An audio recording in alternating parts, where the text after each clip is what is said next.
6:30. We're following up on our report Monday that the Labor Department is trying to give restaurant owners the freedom to decide whether some tipped employees, like servers, should have to pool their tips with non-tipped employees, like cooks. Yeah, the proposal now open for public comment. Well, we're getting feedback. News 5's Jessica Barreto visited some local restaurants today to get reaction from people who would be directly affected. So, Jessica, what were they telling you today? Rob and Elizabeth, the servers I spoke to agree that restaurant owners should be able to make their own tip pooling decisions, but say shared tips should be an alternative measure rather than a go-to solution for employers looking to shrink wage disparities. All right, so are you ready to order some food? Andrew Leverton is a server at Crazy Brothers Diner in Colorado Springs. There, he keeps 100% of his tips instead of sharing them with non-tipped workers such as cooks. If that changes, he says he'll likely have to get a second job to make ends meet. I can afford what, I need with just this one job, and that's really nice.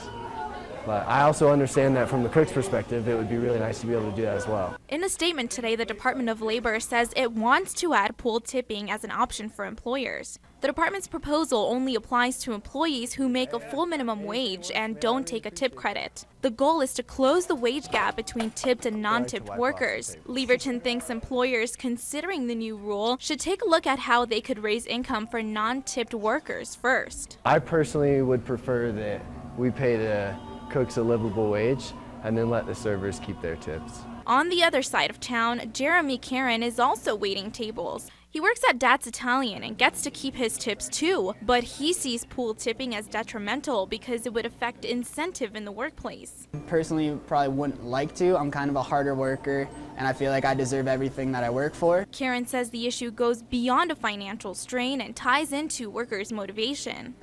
If I'm really trying to just bust my butt because I have bills coming up or I have holidays or birthdays, and I'm really just trying to get in high gear and just take out all the tables I can, I don't want to have to give a cut of that.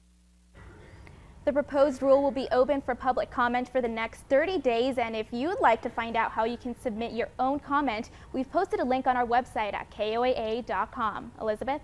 Jessica, thank you.